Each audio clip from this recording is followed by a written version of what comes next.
Assalamualaikum warahmatullahi wabarakatuh. Kami dari kelompok 7 akan mempresentasikan materi tentang kepemimpinan. Kepemimpinan yaitu interaksi antara anggota kelompok sedemikian rupa sehingga pemimpin yaitu agen perubahan, pembuat perubahan, orang yang mempengaruhi orang lain lebih dari orang lain mempengaruhi mereka. Kepemimpinan juga didefinisikan sebagai suatu proses yang dimana seorang pemimpin mempengaruhi bawahannya untuk mencapai visi, misi, dan tugas atau tujuan yang telah ditetapkan untuk menggerakkan atau mempersatukan organisasi. Selanjutnya, teori-teori kepemimpinan ada 5. Yang pertama, teori kepemimpinan sifat atau trait theory. Jadi, trait theory adalah analisis ilmu tentang kepemimpinan yang menyimpang dari fokus pemimpin itu tersendiri. Yang kedua, the great man theory. Jadi, kepemimpinan adalah anugerah atau bakat alami karena seseorang itu dilahirkan. Yang selanjutnya atau yang ketiga adalah teori Big Bang. Jadi itu adalah sebuah peristiwa besar yang membuat seseorang itu menjadi seorang pemimpin. Contohnya pemberontakan, kekacauan atau reformasi.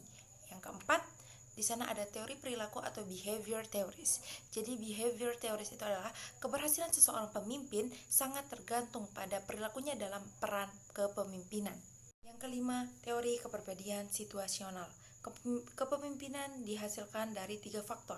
Yang pertama, karakteristik kepribadian pemimpin itu sendiri. Kedua, sifat kelompok atau anggotanya. Ketiga, peristiwa yang diharapkan oleh kelompok. Terima kasih. Model kepemimpinan. Ada 3 model kepemimpinan dalam ilmu manajemen. Secara umum, sering kita jumpai gaya kepemimpinannya dalam kehidupan sehari-hari para manajer dalam menjalankan suatu organisasi. Adapun bagian-bagian dari model kepemimpinan yaitu yang pertama ada kepemimpinan karismatik.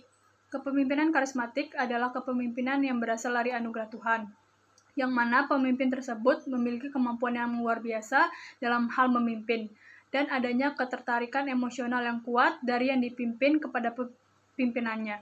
Selanjutnya ada kepemimpinan transaksional.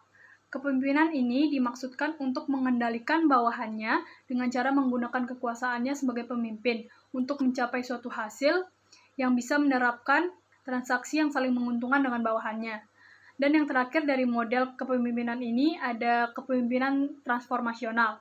Model kepemimpinan ini mengelola hubungan antara pemimpin dengan pengikutnya dengan menentukan beberapa faktor, antara lain komunikasi, perhatian, kepercayaan, rasa hormat, dan juga resiko.